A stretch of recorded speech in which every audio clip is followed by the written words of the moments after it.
Grabe na to mga babayan, grabe na to. Ito na po yung hinihintay natin. Ito na naman. Ito na. Tuloy na tayong dumadami na naman, ano? At mula dun sa pagpapahinga at yung ating mga kasama ay kasalukuyang mga nakasakay na sa MRT. Ha? At yung iba ay nakasakay sa barko at sa aeroplano galing sa... Ito na, ang dami na pala nito mga bayan, ang dami na pala nito. Mama Elisa, magandang hapon po, palagansel po. Sa lahat ng mga Muslim! Yung mga Muslim, itaas ang paa! Yung mga Muslim, itaas ang kamay! Palagansel po mga bayan, palagansel. Siyempre, pagka may Muslim, mga taga Mindanao, meron ding mga Bisaya. Asan ang mga Bisaya? Yung mga tropang Bisaya! Palagansel po, palagansel. Pagka merong mga Bisaya, merong mga Ilocano. Palagansel po mga babayan, ito na po sinasabi ko. Okay. Ito na. Siyempre, mas lalo pang dumami yung tao. Yung helicopter kanina, lumapag dyan, no? Sino kaya yung mga babayan? Mga Uragon. Wow. Ito ng taong bayan, no? Umpisa nang dumating yung iba, ito na. Nakarating lang sa iba mga babayan. Teka muna, ano ba yung lolo? Palagansel po, palagansel ng ating live. Palagansel po. Palagansel naman po. Palagansel naman po, palagansel. Oh, meron palang dasal dito. Palagansel po, ito na po yung sinasabi ko. Iligtas niyo po kami sa mga politikong abusado at magnanakaw. Ulitin natin, basahin natin. 1, 2, 3. Palagansel po mga babayan.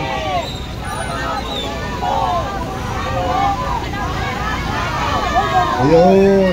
Kaya tayo nagpunta rito para magdadasal. Pero ang masakit dito, ayaw tayong papasukin sa loob ng simbahan. Tayo po ay naka-reserve dito sa simbahan na ito. Umaga, tanghali, gabi. Pero, kinuha lang nila ang pera ng taong bayan, pero ayaw papasukin ng taong bayan sa loob ng simbahan. Yan. Diba? Kaya dapat hilingin natin sa Diyos kung sino man yung tumanggap ng pera dyan sa loob ng simbahan, sundugin sa apoy.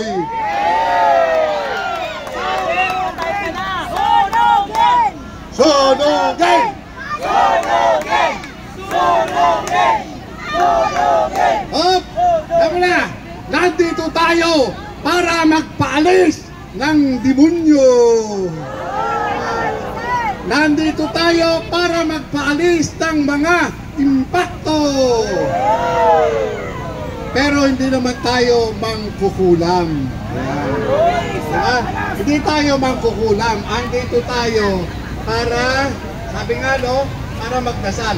Ayusin lang natin yung mga hawak nating mga ano no, para kita naman. Siguro ilipat natin yung mga banner dito sa ibang lugar ano, para nababasa naman ng iba. Diba? Lipat natin. Yan, okay, taas natin. Yan.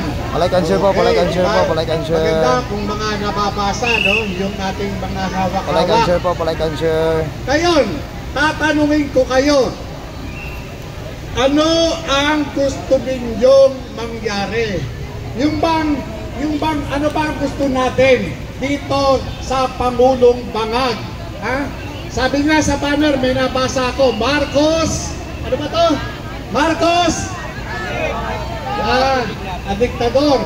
Ano ngayon ang gusto nyong mangyari dito kay Marcos? Basahin nyo to. Ha? Marcos resign. 1, 2, 3. Marcos resign! Marcos resign! Marcos resign! Marcos resign! Marcos resign! Marcos resign! Marcos resign! Okay. Kinakailangan yung sigaw natin mas lakasan natin. Sa palagay nyo ba itong sigaw natin lalagpas dyan sa building na yan, yung tunog? Ha? Palalagpasin natin. to ganong kalakas yung isisigaw natin. Kasi yung isinisigaw natin ay ito yung ating panawagan. Tama? Okay, kaya kinakailangan yung sigaw natin mas malakas pa sa boses ng nanay natin. Di ba? Maliwanag? Okay, handa na ba kayo? Okay. Ito ha, Marcos resign, ha? Wala na boses ko, ha? Okay, okay. Tayo na. Pagbilang ko lang 3. 1, 2, 3. Marcos resign! Marcos resign! Marcos resign! Marcos resign! Marcos resign! Marcos resign! Marcos resign! Marcos resign! Marcos resign! Marcos resign! Marcos resign! Marcos resign! Marcos resign! Marcos resign! Marcos resign! Marcos support! Ayan. Ayan, ate talagang parang abot-abot ha. Parang lampas-lampasan. Ha? Parang lampas-lampasan doon sa malaking puno ng kamatis, ano? Ang lakas ng boses natin. Ha? Okay. So, yun. At eto uli, si Yusek ha. At yung aking boses talagang parang nakalulok ako ng sa nagubang. Okay, bigay natin, mayroong magsalita. Mga 2 minutes lang. Magandang hapon sa inyo lahat. At ako, gusto ko ipalam sa inyo na huwag tayong mangamba. Ha? At mga kamilya na tagumpay. Unang-una, magpapasalamat ako sa ating mga senador na kakampi natin, na suporta sa ating mahal na Vice Presidente. At ang ating gobernador, congressman, mayor, kapitan, kagawad, at sa ating mga kapulisan, sa military, na suporta sa ating mahal na Vice Presidente Sara Duterte. Tama ba? Huwag tayo mangamba at makakawin natin tagumpay. At kasama ng mahirap ang ating mahal na Vice Presidente. Tama ba? At ang ating mga kapatid, ang aking mga kapatid na Muslim, kasama ang ating mahal na Presidente. Tama! Sara! Laban! Sara! Laban! Sara! Sara! Sabay-sabay! Sara! Sara! Sara! Sara! Sara! Duterte! Ang muli magbangon ng mahirap at sa bansa! Eto na! Hintayin nyo lang! Araw na lang o buwan at yung tagumpay. Magandang hapon po mga kababayan. Ngayon, isusunod natin ang boses ng mga kababayan. Palike and share po mga kababayan, no? Ito na po yung tao ngayon. Umiyak na. Aling sister, hindi pa nakapagsalita yung mukha niya. Hindi mo mapinta yung mukha, umiyak na eh. ng mga supporter at mga lahit. Ito na po yung sinasabi ko sa inyo mga kababayan. Ito na po yung sinasabi ko. Ito na po yung sinasabi ko mga kababayan. Kung gaano nakadami yung tao ngayon dito sa may EDSA, no? Ayan na po. Pero alam ko po nagdarasal Ayan na po. Ayan, may umiyak po dito.